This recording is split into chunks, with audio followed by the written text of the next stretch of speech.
These children are not just kidnapped and in some cases bred by families as a cash crop. We have people in the United States of America that breed children in order to sell them. And when they are sold, they come without birth certificates, which means it's easier to kill them and have no one ask where they are. We're also importing children by the plane load. Again, children who have no documentation. It's not just child slavery or child sex abuse. It's also child torture because you have adrenalized blood. You have the whole blood drinking ceremony of the satanic world. The younger the soul, the more innocent the soul, because they've had less chance to sin. So the more innocent the soul that they sacrifice, the more power in the sacrifice. And that was told to me, again, by a practicing Satanist. When they kill the child and they've brought them to total fear, if they eat the flesh, then they, of course, acquire the child's awareness, his uniqueness, his IQ, his courage, his whatever.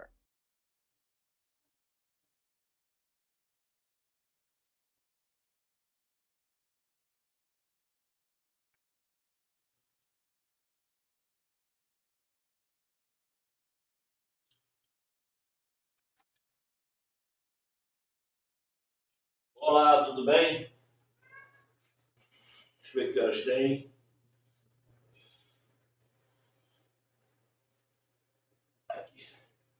8h10 desta manhã. Hoje, sexta-feira.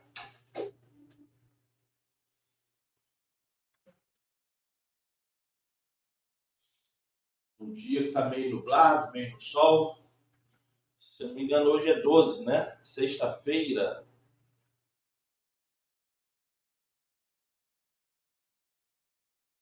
Sexta-feira, 8h10 da manhã, nesse dia 11 de abril de 2025. O rádio aqui atrás, quando faltou luz, eu não consertei o horário, então esquece esse horário. São 11 horas, são 8h11 da manhã. Está marcando 11 e pouco. Esquece esse horário aqui. Hoje, eu vou tentar falar um pouquinho sobre Adão e Eva, sobre o que é conversão e sobre o que se pode ser feito para que não percorramos ou venha percorrer, eu não sei se percorramos está certo, ou percorremos, mas enfim, para que a gente não venha errar na nossa corrida diária, na nossa ida e vinda, porque dentro disso que eu vou mostrar para vocês agora, eu sei que vocês não vão ter, mas eu vou ler o livro de Adão e Eva, tá? Aqui é o primeiro e segundo livro de Adão e Eva. E aqui, mais um pouco de Adão e Eva, tá?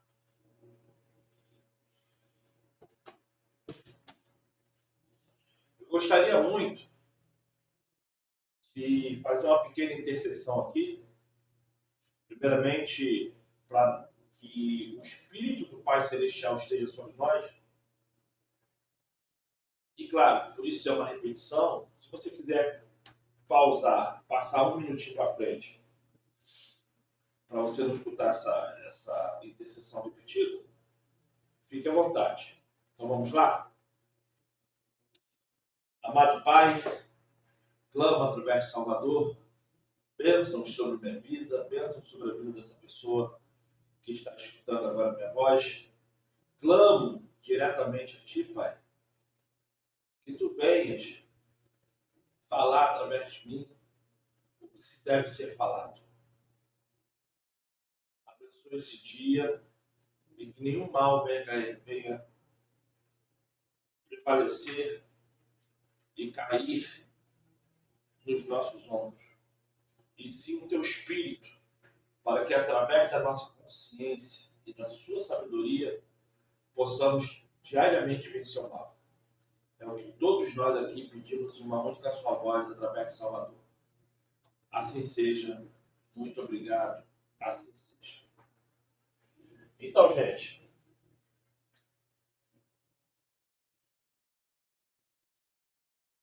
tem muita coisa que não adianta eu querer explicar, porque se você é o tipo da pessoa que não tem muita paciência para pesquisa, não tem muita paciência para leitura, não tem muita paciência para estudar segundo a verdadeira visão e não a visão religiosa da placa religiosa que você vai,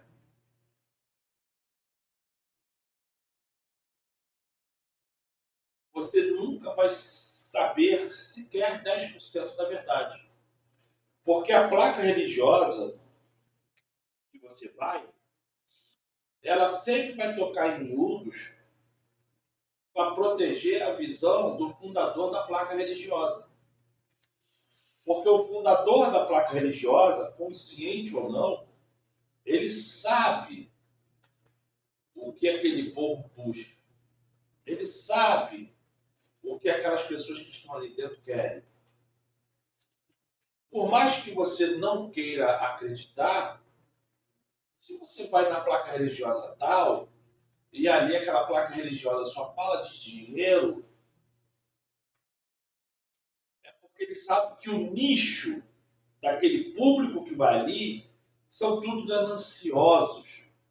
E pela própria ganância, esse público doa tudo que eles têm em prol de escutar coisas para fazer eles acreditarem que vão ficar mais ricos. Em outras situações, em outras placas, aquele fundador sabe que se botar pessoas ali falando em línguas estranhas, rebolando, rodopiando, sambando, todo o público que veio de uma macumba, todo o público que tem questões espirituais que precisa escutar alguém falar alguma coisa, vai estar ali em prol só daquilo. Aí tu olha para algumas igrejas que tem mania de pintar a parede de preto, o nicho deles é fazer psicologia para afetar aquelas pessoas meio que nariz em pé, altivas, que acreditam que tem que ser da forma que elas pensam. E assim vai. Esses são nichos. Isso aí não é salvação, isso aí não é ensinamento, isso aí são nichos. São questões que eles põem ali para atender um determinado tipo de público.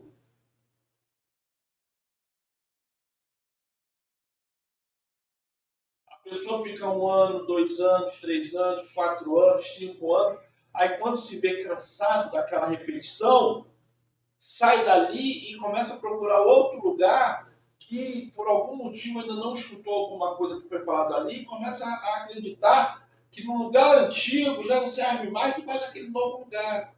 Aí quando chega ali naquele lugar, depois de 6 meses, começa a entender que é uma outra repetição e assim vai. Isso é o que acontece com a maioria das pessoas dentro da religião.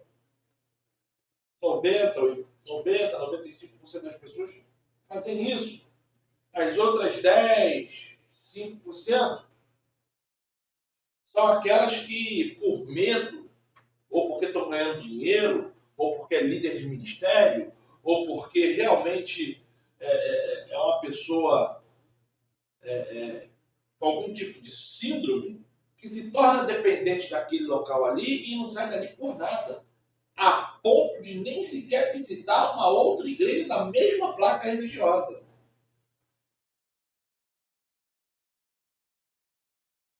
Mas o que tem a ver esse assunto com Adão e Eva? Adão e Eva, eles tinham uma garantia do jardim celestial. Adão e Eva, eles tinham a garantia de terem luz própria. Adão e Eva, por mais que eles já soubessem e entendessem da guerra celestial que houve no céu, do pecado que já existia naquele momento, do que se poderia trazer de morte, eles se garantiam achando que não precisavam de nada, que o que já tinha era o suficiente.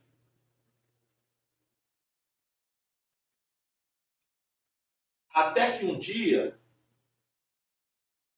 a Eva escutou um negócio diferente. Até que um dia, a Eva começou a olhar para as coisas diferente.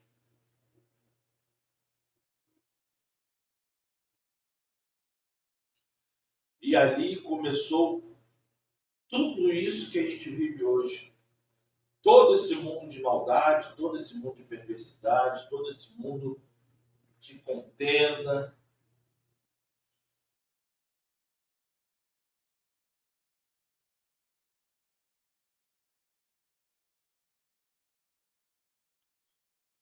Por favor, abra sua Bíblia em Romanos, capítulo 13, por favor. Romanos, capítulo 13, versículo 1. Romanos, capítulo 13, versículo 1.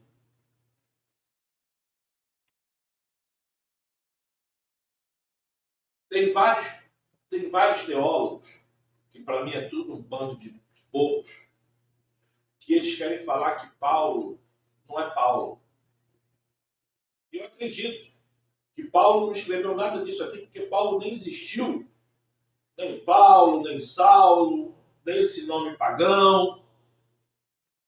Isso aqui são cartas compiladas de pessoas que escreveram por algum motivo, para alguma outra pessoa por algum motivo. Mas já que eles deram nome ao enredo e deram nome ao santo, vamos ler aqui a carta de Paulo, no Romanos, capítulo 13, versículo 1. Toda alma está sujeita à autoridade, porque não há autoridade que não venha da parte do Criador. E as autoridades que há foram ordenadas pelo Criador. Toda alma esteja sujeita à autoridade. Aí aqui está escrito superior. Eu só não falei superior porque já é autoridade, se a autoridade está acima, não é superior. Então tem que botar aqui autoridades espirituais. Superior é o que está acima, se já é autoridade, está acima. Por isso que eu não li superior. Aqui está superior. Se a sua tiver autoridades espirituais, está correto, tá? Porque não há autoridade que não venha da parte do Criador. E as autoridades que há foram ordenadas pelo Criador. Versículo 8. Romanos, capítulo 3, versículo 8. A ninguém devais coisa alguma, a não ser o amor com que vos ameis um aos outros, porque quem ama aos outros cumpriu a lei.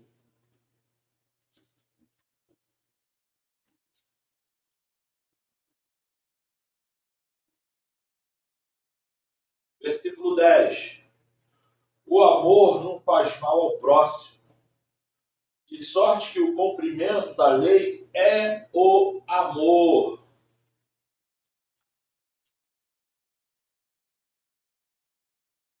De sorte que o cumprimento da lei é o amor. Lembrando, meu amigo, lembrando, minha amiga, só mudando aqui o assunto rapidinho, não custa nada você agora se inscrever no canal, fazer comentários e compartilhar. Eu não sei se eu vou pôr não, tá? Se eu pôr, vai aparecer aqui, ou vai aparecer aqui, ou vai aparecer aqui, enfim. Aqui deve aparecer o e-mail para para você me ajudar no Pix. Aqui e aqui, eu também não sei se eu vou pôr, talvez no QR Code, tá? Mas se não aparecer, que você pelo menos faça comentários e compartilhe o vídeo. Voltando ao assunto. Então, o que eu quero que você compreenda agora? Uma compreensão justa, uma compreensão boa, uma compreensão que, dentro disso que eu quero te explicar,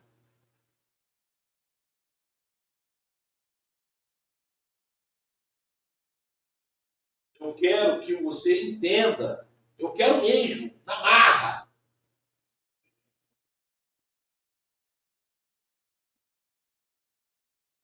que o amor que a Bíblia aqui fala não é o sentimento. Esse meu lado aqui que é o esquerdo, né? A câmera de frente parece que é o direito, mas é o esquerdo. O amor não tem nada aqui de sentimento. O amor aqui não tem nada de racional. O amor que a Bíblia fala é de um trabalhar pelo outro sem cobrar. É de um olhar para o outro, entender a necessidade de doar o pouco que tem e saber dividir com o outro.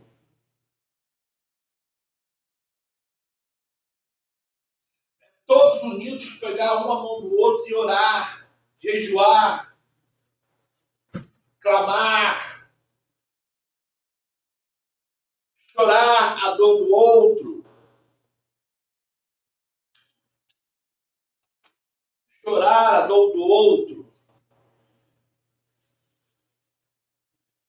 buscar a humildade não da pobreza, mas a humildade de saber abaixar a cabeça e escutar o próximo.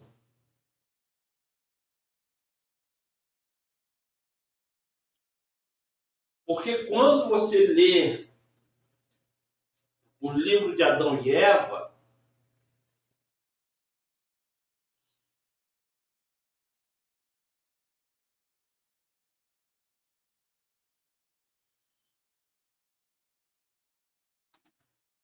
e você vê os milagres que o Pai Celestial fez com Adão e Eva depois que eles caíram,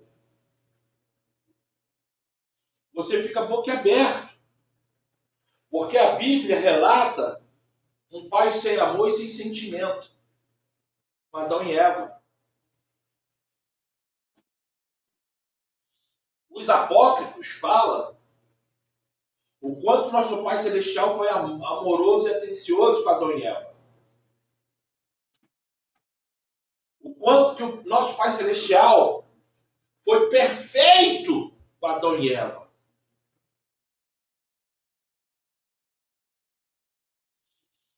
O mais engraçado é que quando você pede para pessoas lerem, elas querem debochar achando que isso aqui está com a verdade. Mas quando alguém pega para ler, entende como que isso aqui é rico, rico, para entender melhor isso aqui.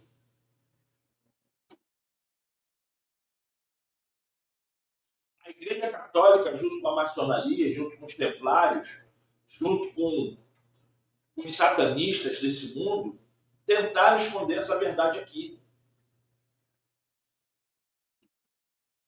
Mas como nosso Pai Celestial botou aqui na Bíblia que nada que estivesse oculto ficaria oculto, graças ao bom Criador, que há 500 anos atrás, isso aqui que é oculto, conseguiu ir para a mão das pessoas em comum, a partir do ano de 1540. Porque até 1540, da época comum, não tinha como a gente saber nada sobre isso aqui.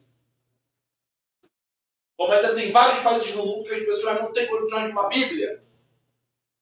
E graças ao bom Criador, que há 70 anos, alguém teve coragem de publicar isso aqui.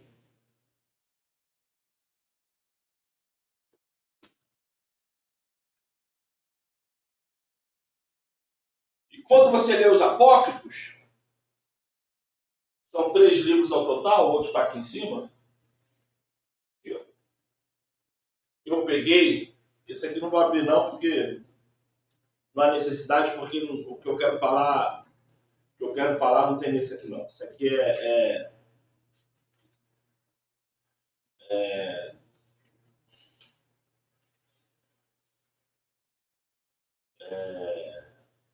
esse aqui na verdade, esse aqui é meio complicado de eu falar dele, porque, na verdade, esse aqui é o livro de Jassar, né? Livro de Jassar. Eu não sei quem é Jassar. Eu nunca parei para entender quem é Jassar. Mas é um livro, assim, muito rico. Mas muito rico. Ele vem falando toda a vida de Moisés, toda a vida de Arão. Aí ele vem falando aqui sobre coisas como se fosse... Enfim, esse livro é riquíssimo também, é maravilhoso.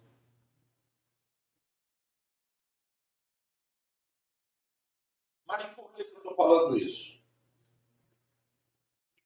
Porque agora eu vou ler para vocês, começando aqui pelos Apócrifos 1. Ele tem mais ou menos 880 páginas, esse aqui. E esse aqui tem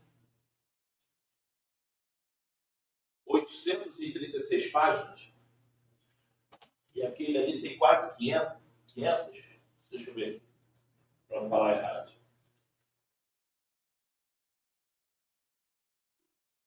523 páginas. 523 páginas. Mais de 2.000 páginas aqui para a gente ler e se deliciar sobre a verdade da Bíblia. Então eu quero ler aqui agora, que está aqui na página 39, 39 não, página 38, no capítulo 40. Isso aqui é uma Bíblia, tá, gente? Só que, por que eles fazem assim, como se fosse um livro comum, não sei. Se eles fizessem como uma Bíblia, seria mais fácil. Mas vai lá entender os direitos de fabricação, né? Que eles não entendem.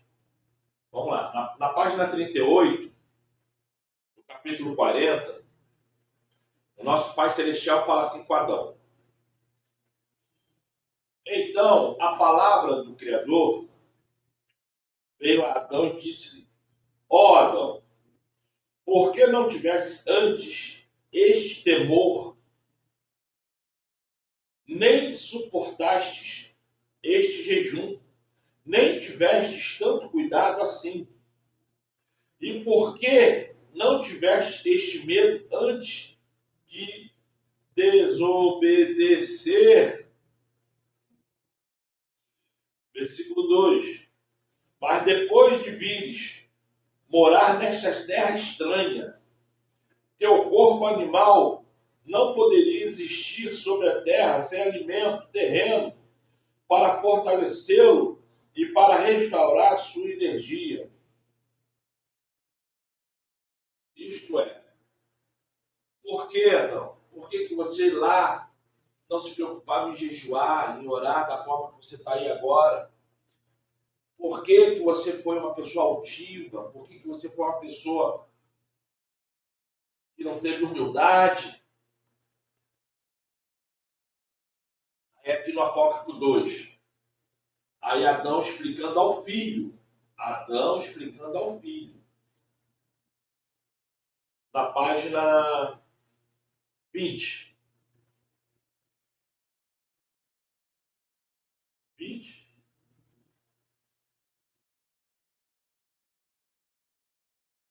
Ué? Aqui, 20, página 21. Página 21, parágrafo 32, porque isso aqui não é nem capítulo, é parágrafo, tá? 32, 7.1. 32, 7.1. Adão disse a Sete: filho, quando o Criador nos fez, a mim e a tua mãe, ele nos colocou no paraíso de prazeres para comermos seus frutos. mas havia uma árvore no meio do paraíso, uma árvore muito bonita, a respeito do qual o Criador nos ordenou: dela não comereis. E a serpente enganou tua mãe e a fez comer deste fruto, e por causa disso, agora vamos morrer. Quando era hora de os anjos da guarda subirem para adorar o Criador, o inimigo a enganou e ela comeu e me enganou, meus filhos, pois eu não sabia. E o Criador havia dividido o paraíso entre nós, entre mim e tua mãe, Eva, para que o guardássemos quanto a mim ele havia me dado as porções do Oriente e do Norte, e a tua mãe ele havia confiado as porções Sul e Oeste, e havia 12 anjos com cada um de nós para nos guardar. Isto é, qual é o relato daqui? Que o Adão e a Eva, na virada do dia, os anjos subiam, os 24 anjos, que são os 24 anciões, lá de Apocalipse, tá? 24 anjos que guardavam Adão e Eva, e lá em Apocalipse, 24 anciões. Entendeu? Entendeu?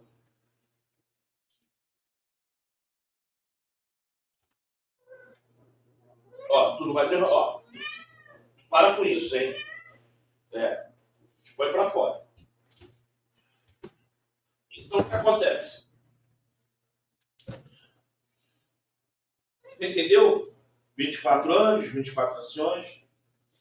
E no momento que os anjos subiram para adorar o Pai Celestial, foi quando Satanás laçou Eva. Por quê? Porque tanto Adão quanto Eva tinham uma proteção. Só que naquele momento que os anjos os deixaram, eles não buscavam oração. Eles ficavam desprotegidos. Foi ali que o Pai Celestial falou o seguinte: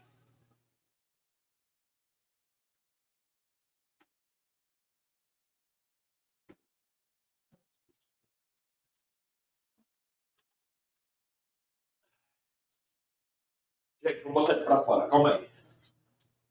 Ele tá perturbando muito hoje. Vai. Desculpa aí, tá? Perdão. Então o que acontece?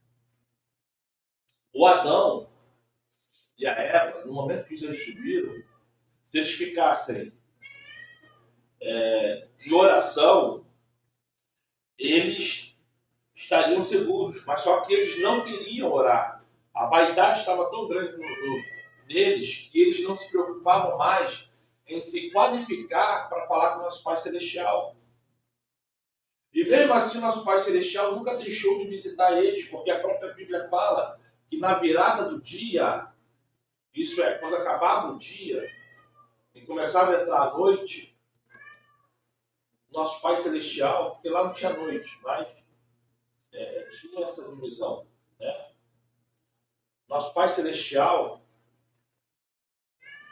ele vinha falar com Adão, mesmo com todas as impurezas que eles iam acumulando um dia após o outro. Por isso que eu falo para você, o Jardim do Éden não é um paraíso, conforme a religião explica. O Jardim do Éden existia pecado. O Jardim do Éden era um local de seres caídos e não caídos.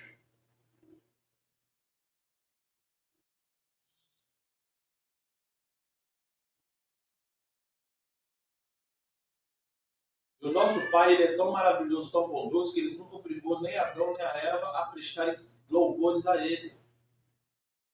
E quando a Eva foi laçada, foi justamente na virada do dia.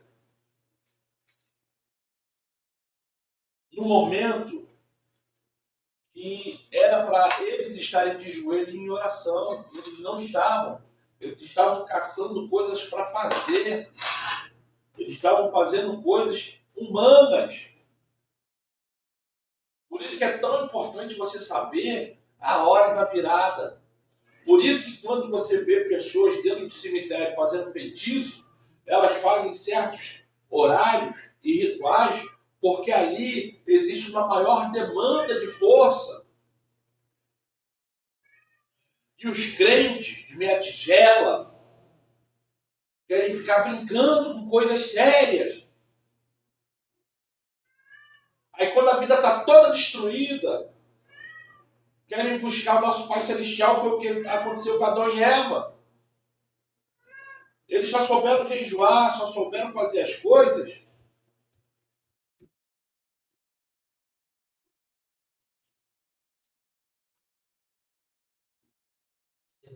Se eu ponho ele aqui, ele fica perturbando aqui, querendo derrubar o negócio. Se eu ponho ele ali, ele fica arranhando a porta. Mas já vou terminar já. Não, já falou de mim. Então o que acontece? Vamos buscar o entendimento da palavra. Vamos.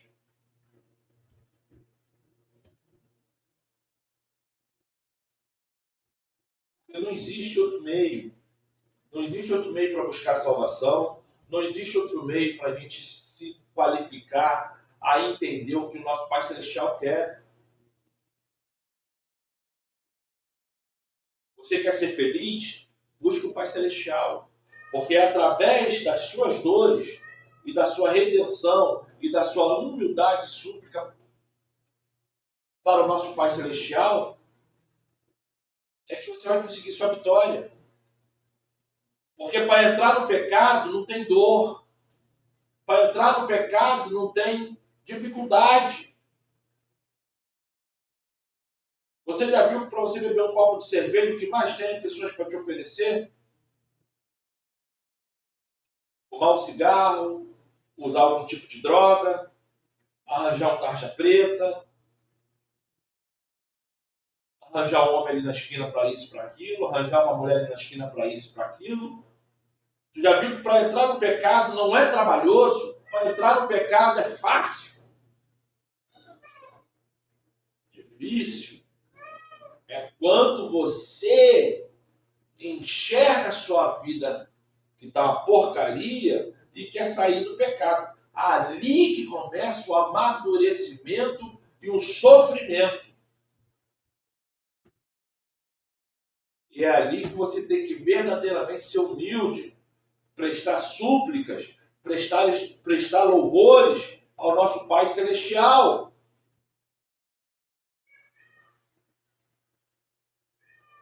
Não importa quem tu é, Cristo.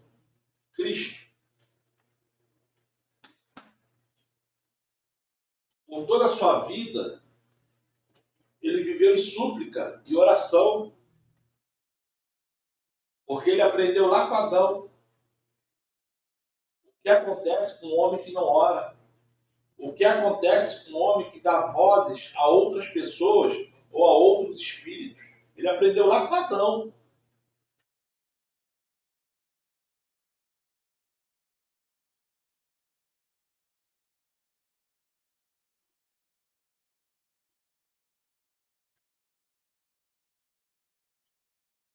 Eu não marquei aqui, então não vou saber onde que está, mas está aqui no comecinho.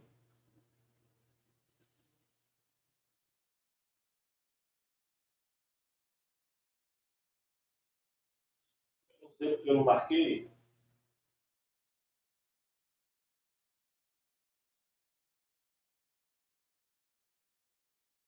Adão ficava 40 noites, 40 dias sem dormir, só jejuando e orando.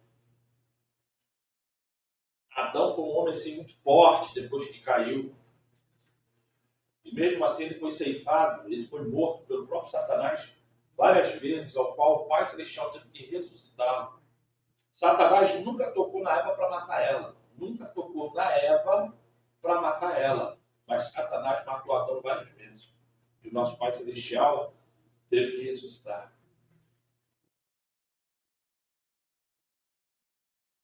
Aprenda, aprenda, aprenda. Só quem tem a ganhar é você. Eu vou parando por aqui e eu te peço, se inscreva no canal, compartilha, dê um like. Não sei se eu vou pôr, mas se eu pôr vai estar aqui o Pix ou aqui, tá? Não sei se eu vou pôr não, mas se eu pôr tá aqui. Vou botar agora um outro vídeo aqui. Eu não sei se no começo do vídeo eu vou botar uma pessoa falando sobre satanismo ou se eu vou botar tudo junto aqui agora no final do vídeo. Mas se lá no começo você já viu o cara falando sobre satanismo, que é mais ou menos um minuto e pouquinho, esse aqui agora no final vai ter mais ou menos uns 20 minutos. Falando também sobre algumas questões que é importante você saber sobre arqueologia, tá? Para você entender que as coisas não são como você imagina. Sejam todos abençoados.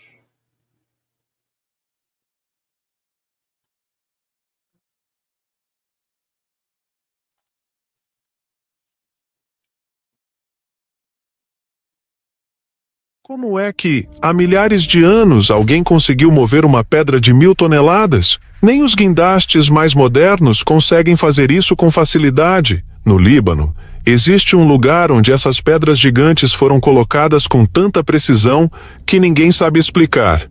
E o que está escondido ali, bem debaixo dos nossos pés, pode mudar tudo o que a gente aprendeu na escola. A cidade de Baalbek fica a cerca de 85 quilômetros de Beirute. Em meio às montanhas do Líbano, estão algumas das maiores pedras já utilizadas numa construção. Algumas chegam a 1.650 toneladas. Isso é mais pesado do que um avião cargueiro inteiro, e muito além da capacidade dos equipamentos da maioria dos países hoje. O lugar é antigo, muito antigo. Antes de virar um templo romano, já havia uma base gigantesca ali, feita com blocos que parecem impossíveis de ter sido movidos na época. E até agora, ninguém conseguiu dizer com certeza como elas foram parar ali.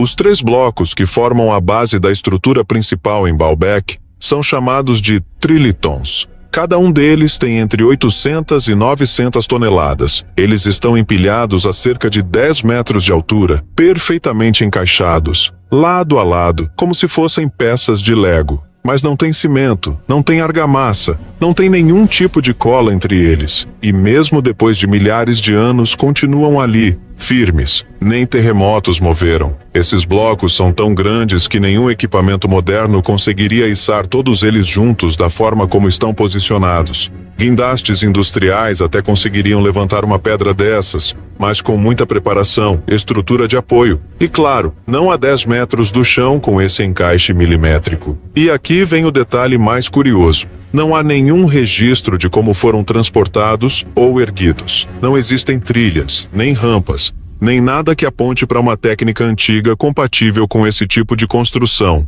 Logo ao lado do complexo principal está a famosa Pedra da Mulher Grávida, com cerca de 1000 toneladas. Ela foi deixada parcialmente enterrada numa pedreira a poucos metros dali. O que já era gigantesco ficou ainda mais impressionante em 2014, quando arqueólogos alemães descobriram uma pedra ainda maior no mesmo local. Ela estava abaixo da mulher grávida e pesa, segundo as estimativas, mais de 1.650 toneladas. Só para ter ideia do tamanho, isso é o peso de quase 2 aviões cargueiros Galaxy C-5 ou mais de 250 elefantes adultos. E tudo isso esculpido numa única peça de pedra. Esses blocos não têm marcas visíveis de cortes rústicos ou lascas mal feitas. O acabamento é reto, limpo, uniforme. Isso levanta uma pergunta simples. Que tipo de ferramenta foi usada? Por que com picaretas de cobre ou ferramentas de bronze, que eram comuns na época, você não consegue cortar nem arranhar uma rocha dessas com esse nível de precisão? Hoje, a versão oficial diz que essa base fazia parte do Templo de Júpiter, construído por volta do ano 60 d.C. pelos romanos. E sim, a parte de cima tem colunas coríntias gigantescas, um estilo bem comum em obras romanas. Mas a fundação, feita com esses blocos imensos, levanta dúvidas. Os romanos eram mestres da engenharia, mas em todas as outras construções do Império, eles usaram pedras menores, muito mais fáceis de trabalhar e transportar. Por que aqui seria diferente? Nenhum outro templo romano no mundo tem uma base feita com esse tipo de material, e não faz sentido que uma civilização tão prática como a romana optasse por pedras de 800 toneladas, se blocos menores fariam o mesmo serviço com mais agilidade e segurança. Essa diferença entre a parte superior e a base fez muitos pesquisadores pensarem que os romanos simplesmente construíram em cima de algo que já estava lá, algo que foi erguido muito antes deles. E aí começam as teorias. Alguns estudiosos independentes falam em tecnologia perdida, algo que permitiria levantar blocos gigantes com menos esforço do que a gente imagina. Outros acreditam no uso de frequência, som ou vibração para deslocar objetos pesados. Existem registros antigos, inclusive em textos egípcios e tibetanos, que mencionam o uso de instrumentos sonoros em rituais que envolviam levitação de pedras. Tem ainda quem diga que os construtores originais vieram de uma civilização muito mais antiga que viveu antes de um grande cataclismo global. Alguns citam a possibilidade de que essa civilização dominava técnicas avançadas de engenharia e que o conhecimento foi perdido ou escondido com o tempo.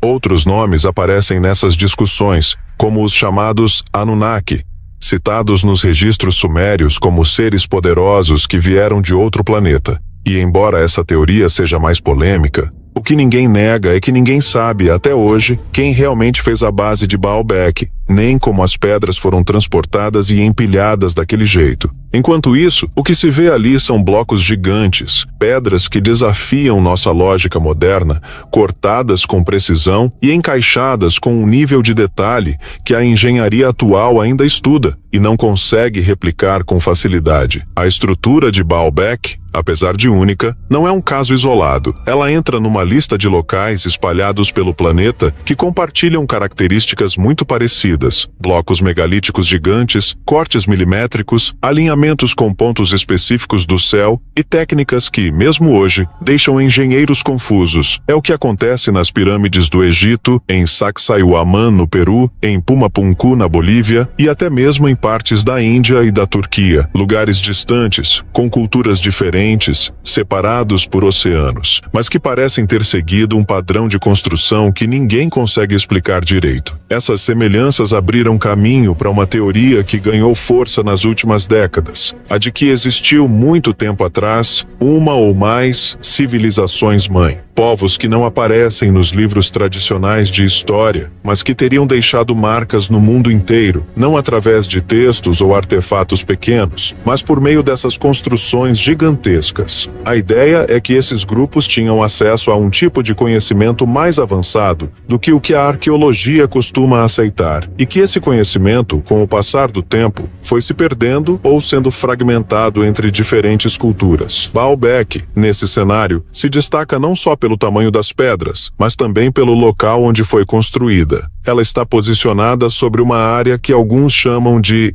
linha de energia, uma espécie de eixo que conecta vários pontos megalíticos pelo globo. Essa teoria das linhas energéticas propõe que civilizações antigas sabiam exatamente onde construir, como se tivessem alguma noção do campo magnético da Terra e escolhessem locais com força natural concentrada. Não existem provas diretas disso, mas é curioso ver como muitos desses lugares ficam alinhados entre si, mesmo sem que, teoricamente, esses povos tivessem qualquer contato. E aí começam a aparecer os nomes de pesquisadores que vêm tentando entender esse quebra-cabeça fora das explicações tradicionais. Graham Hancock, por exemplo, é um dos mais conhecidos. Ele defende a existência de uma civilização avançada que teria sido destruída por um evento cataclísmico há mais de 12.000 anos. Em suas viagens, ele documentou locais como Baalbek, Göbekli Tepe, as pirâmides e Machu Picchu, sempre apontando as ligações entre elas. E o que mais chama a atenção é como ele mostra que muitos desses locais parecem ter uma camada de construção mais antiga embaixo das partes mais conhecidas. Exatamente como em Baalbek, onde a base megalítica não tem relação direta com a parte romana. Outro nome importante é Brian Forster, que também viaja pelo mundo estudando estruturas antigas e crânios alongados encontrados em regiões como Paracas, no Peru. Ele defende que muitas das construções consideradas incaicas ou egípcias são, na verdade, obras herdadas de povos anteriores, muito mais antigos do que se acreditava. Já Zecharia Sitchin foi além e interpretou textos sumérios antigos onde, segundo ele, existem relatos de seres que vieram de outro planeta, os famosos Anunnaki.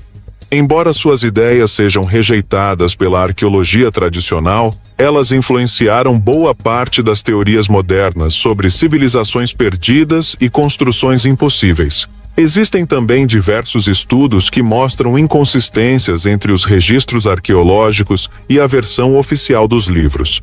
Em muitos desses sítios, os blocos mais antigos são os mais bem trabalhados, ou seja, ao invés da técnica evoluir com o tempo, ela parece ter regredido. Isso é o oposto do que se esperaria de uma civilização em crescimento. Fora os relatos históricos de viajantes e cronistas antigos que já falavam sobre pedras que se moviam sozinhas ou sobre o uso de sons e vibrações para suspender objetos, relatos ignorados por séculos, mas que hoje começam a ser revisitados por pesquisadores independentes. Baalbek é um desses lugares que incomoda, não porque seja misterioso por si só, mas porque as respostas que dão sobre ele não fazem sentido. As medidas não batem. Os materiais não condizem com as ferramentas da época, e os métodos de construção continuam sendo um ponto de interrogação gigante. E quanto mais você compara Baalbek com outros locais antigos, mais percebe que talvez eles não estivessem tão isolados assim. Talvez as civilizações antigas soubessem mais do que a gente imagina, e talvez ainda estejamos longe de entender o que realmente foi construído ali. No fim das contas, Baalbek continua ali, intacta, silenciosa e cheia de perguntas que ninguém conseguiu responder de verdade. Se esse lugar realmente esconde pistas sobre uma tecnologia antiga ou até de uma civilização esquecida, talvez a história que conhecemos ainda esteja só no começo. Se você curte esse tipo de mistério e quer se aprofundar em outros enigmas que a ciência ainda não conseguiu explicar, dá uma olhada no meu e-book. Link está no comentário fixado.